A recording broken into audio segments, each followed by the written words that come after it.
¿Cómo andan, gente de la cátedra? Qué gusto saludarlos y reencontrarnos en una nueva clase. Quiero agradecer a todos los que cada vez que terminamos una clase se toman un tiempito para escribir algo en los comentarios, lo que hace un ida y vuelta más que interesante. La realidad es que es espectacular ver cómo día a día va creciendo el canal. Siempre una o dos personas por día se siguen suscribiendo, así que eso nos da muchísimas energías para seguir adelante con el estudio de la anarquía. Previo a arrancar con la clase, quisiera hacer una especie de fe de ratas.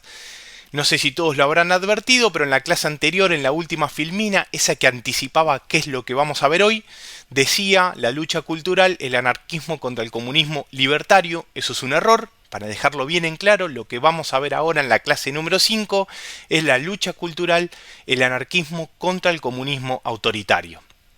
Ahora bien, ¿por qué esta clase ahora, en este punto de los inicios de nuestro plan de estudio sobre la anarquía? Porque si bien nuestro objetivo principal, que es el estudio de la anarquía, y por más que nos falten un montón de detalles, un montón de horas de estudio, un montón de conocimiento de autores que hablen sobre la anarquía, y además ya sabiendo la heterogeneidad del movimiento anarquista, debemos empezar a fijar posiciones. Es decir, ya sabemos que no podemos dar una definición inequívoca de qué sería el anarquismo, porque no podemos arrogarnos esa competencia por la característica que tiene el anarquismo de no tener dogmas. Pero sí podemos fijar posiciones de lo que no queremos ser, de lo que no compartimos y de lo que, aunque haya similitudes, no queremos como horizonte. Debemos plantear ahora, aunque mucha gente los crea compatibles y hasta una misma cosa, que el anarquismo no es compatible con el comunismo autoritario o marxista. Cosa que quedó demostrada en los hechos, no solo, por ejemplo, con la expulsión de los anarquistas de la Internacional, sino en la persecución y muerte de muchos anarquistas a manos del Ejército Rojo, o lo mismo en conflictos entre anarquistas y marxistas en la Guerra Civil Española. Si bien yo lo voy a decir como una afirmación, quiero dejar la inquietud planteada para que cualquiera de ustedes refute o asienta la misma en los comentarios. Si una asociación, llámese un municipio, un barrio, un club o un grupo de amigos, no rechaza la jerarquía y busca mantenerse unido a través de la libre asociación, no puede ser anarquista. Por lo tanto, pese a todas las diferencias o grados dentro del anarquismo, todos van a compartir el rechazo a la autoridad basada en la jerarquía. Dicho esto, si la asociación se basa en la autoridad y la jerarquía, será autoritaria. Por esto mismo, el anarquismo y el comunismo autoritario no somos lo mismo. Por lo tanto, para dejar bien planteada esta diferenciación, va a ser indispensable, aunque sea de manera resumida, dar un vuelo rasante sobre qué es esto del socialismo científico para poder contrastarlo con lo que ya vamos dejando en claro de qué es el anarquismo. El comunismo nace, al igual que el anarquismo, de las influencias e ideas generadas en el período utópico. En lo específico del comunismo autoritario o marxista podríamos condensarlo como la culminación de las ideas de Babeuf allá por el siglo XVIII a partir de los aportes teóricos que van a dar Marx y Engels. Es con ambos donde se va a forjar esta idea materialista que identificó el comunismo con la lucha de clases. ¿Cómo van a concebir la transformación de la sociedad? La van a concebir a partir de la toma del poder público a través de una dictadura del proletariado, que era entendida por Marx como la forma parlamentaria de la Comuna de París, que sería la encargada de edificar una sociedad en la que cada individuo va a aportar según su capacidad y va a recibir según sus necesidades. Algo que tiene que quedar bien en claro. Una dictadura del proletariado con todos los sentidos peyorativos que le cabe a una dictadura.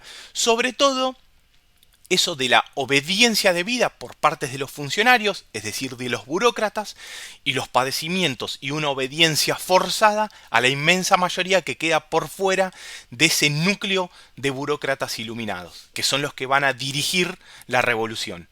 En el aspecto filosófico, el socialismo científico buscó comprender los hechos sociales y económicos entendiéndolos como que ese socialismo va a nacer como consecuencia de la sociedad capitalista, como una respuesta espontánea a todas las contradicciones del capitalismo en el proceso económico y social. En la idea autoritaria del comunismo, los medios de producción no pueden pertenecer a propietarios privados, y en teoría, que la práctica ha demostrado no concretarse jamás, Aplicando estas ideas sociales, económicas, políticas y filosóficas, se llegaría a una sociedad sin clases, en donde ningún grupo humano podría explotar a otro, ni tampoco los individuos pueden hacerlo entre sí. Y digo, la práctica demuestra la falsedad de estas premisas porque, al permanecer la jerarquía en un estado puro, porque al existir un partido que determina las conductas de la comunidad entera, las clases no van a desaparecer porque siempre va a persistir quien mande y quien quiera o no quiera tenga que obedecer.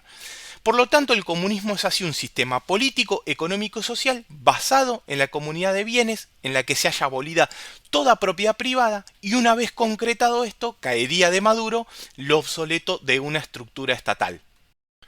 Y esto que vemos ahora a continuación ya es algo que va quedando más nítido a partir de todas las clases que venimos teniendo y por más que seamos un poco reiterativos, a partir de realizar esta comparación nos puede servir como una especie de resumen de todo lo que fuimos viendo.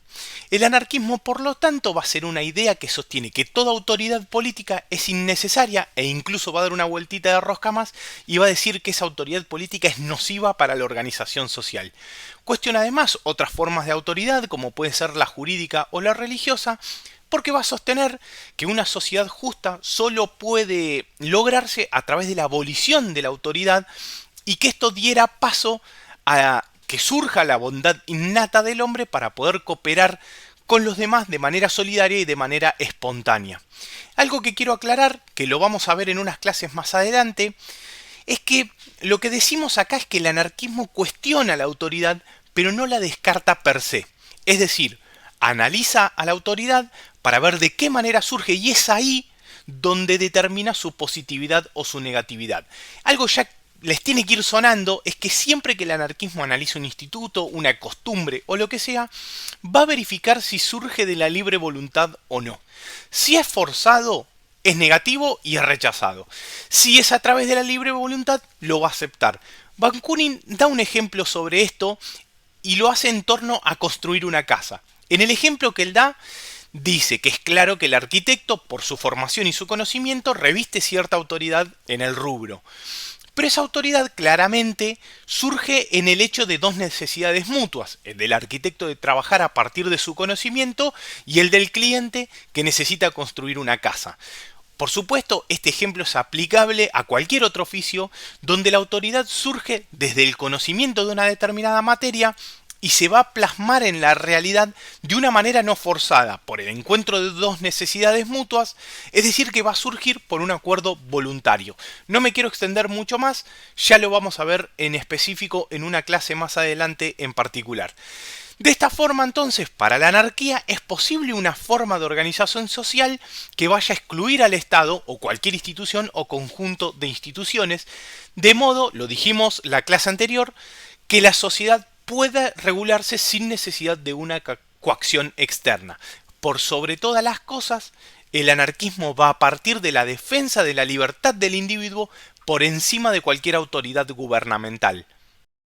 Si de lo que hablamos en esta clase es de fijar una posición, es decir, dejar bastante en claro, esto somos, esto no, a esto queremos llegar, a esto no queremos llegar, o en su defecto, esto vamos a discutir y estamos dispuestos a aprobar, y sea lo que sea que vayamos a aprobar, si daña el orden sin coacción externa y la autodeterminación, no lo vamos a sostener, el recurso didáctico de un cuadro comparativo nos va a servir de mucho.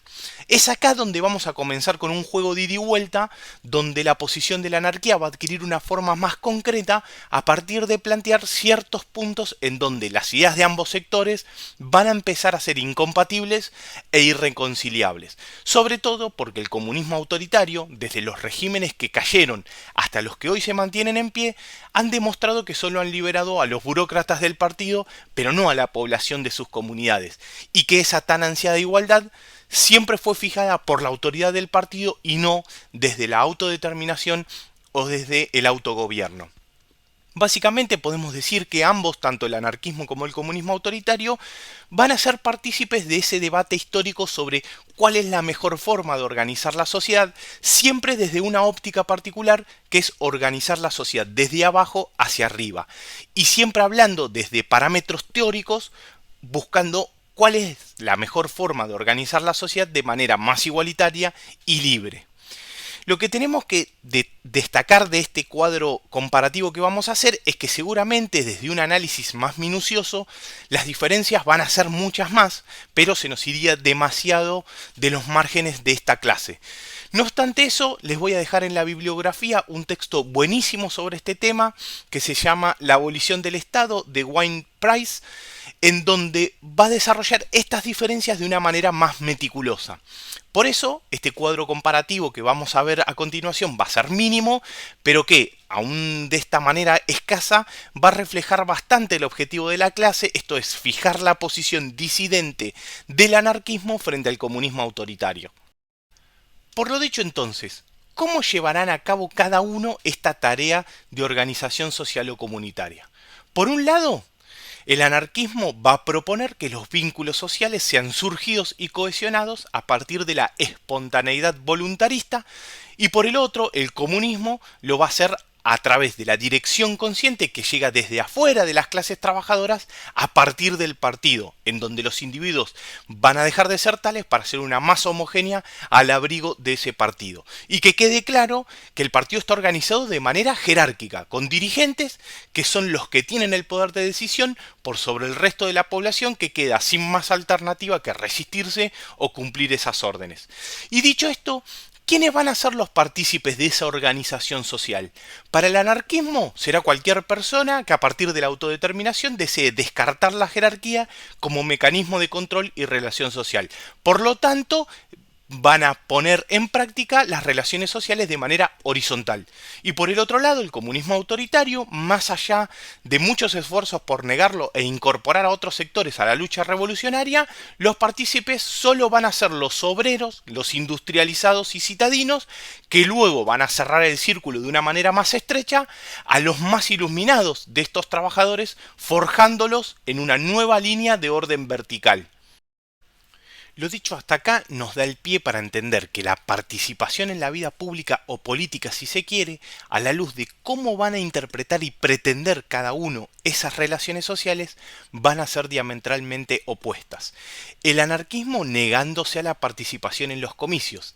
Es decir, que no pueda, por ejemplo, en la actualidad querer afrontar la administración de un municipio en una ciudad o en un pueblo, sino que lo que realmente pretende es no formar parte de la democracia representativa donde, como bien advertía Proudhon, si hacen memoria cuando vimos su clase, al transferir el derecho de voto o de decisión en el representante es similar a perderlo, o lo que es lo mismo, el que va a terminar decidiendo, prescindiendo de nuestra opinión o de nuestra necesidad, es el representante. Ya lo vamos a ver más adelante en otra clase, cómo podría ser compatible hoy una administración anarquista de un municipio aún rodeado de municipios bajo el paradigma de la democracia representativa y populista. El comunismo, en cambio, va a proponer la formación de partidos políticos obreros para ir a los comicios y llegar al poder a través del voto. Algo que va a adquirir una mayor definición, que lo vamos a ver en unas filminas más adelante, después del nacimiento del Foro de San Pablo, que fue la respuesta latinoamericana a la frustración mundial del socialismo autoritario.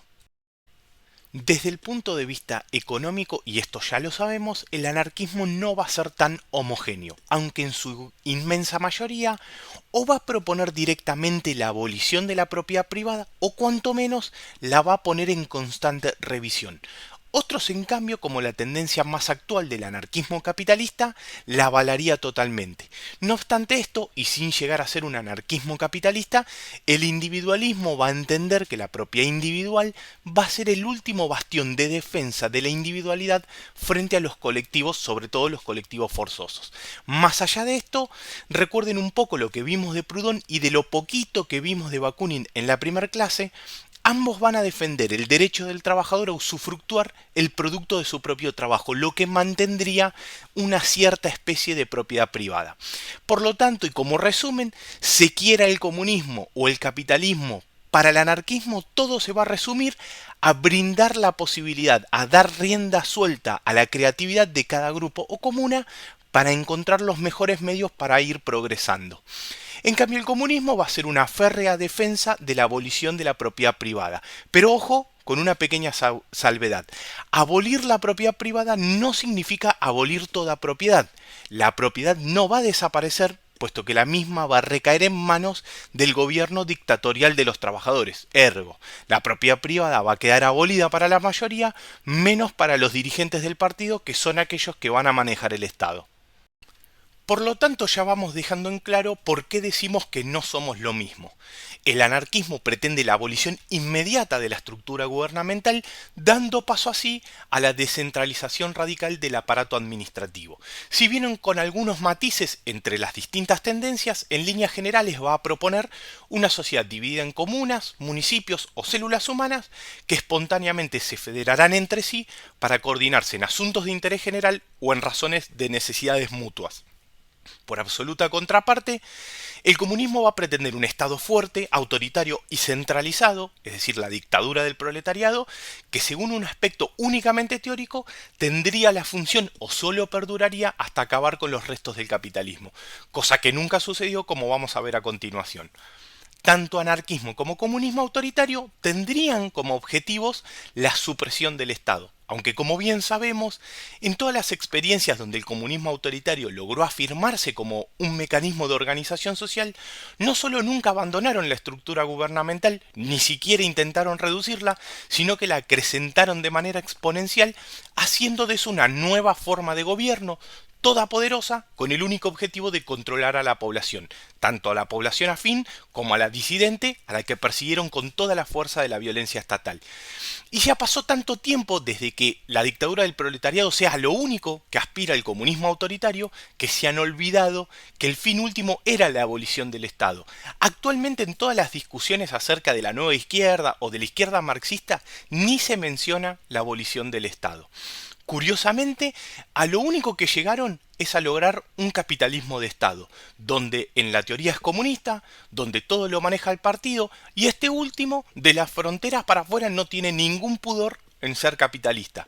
El mejor ejemplo es China y su organización social por un lado, comunista, y su política económica por el otro, abiertamente capitalista. Y bien cortito para ir finalizando, si de lucha cultural hablamos, tenemos que mencionar el Foro de San Pablo. Creación de Fidel Castro, como para contextualizar un poquito, allá por el año 90, como respuesta a la caída estrepitosa del bloque soviético, no solo opera hoy en día como bancada política del comunismo autoritario, sino también como herramienta de lucha cultural. A través de este foro se consensuó el abandono definitivo por parte del comunismo autoritario de ese fin máximo que era la abolición del Estado.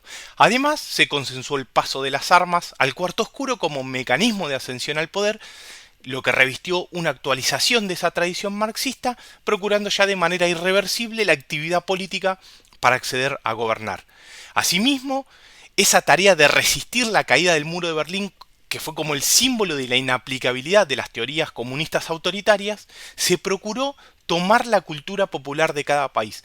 De esta manera, para lograr romantizar las luchas armadas y revolucionarias, con el fin de armar un relato que pueda perdurar en las nuevas generaciones y evitar así las críticas y enmascarar esos fracasos de este tipo de organización social. Estamos hablando de las comunistas autoritarias. Por eso, es tarea de todos los que pretendemos desterrar la jerarquía, como lo somos seguramente todos los que participamos de este canal, y de todos los que hablan de anarquismo en la plataforma de YouTube, por ejemplo, como nos puso en los comentarios de la clase anterior Engels Uamani, la tarea que hace Capi Vidal en su canal, el que invito, si no lo conocen, a pasar por él.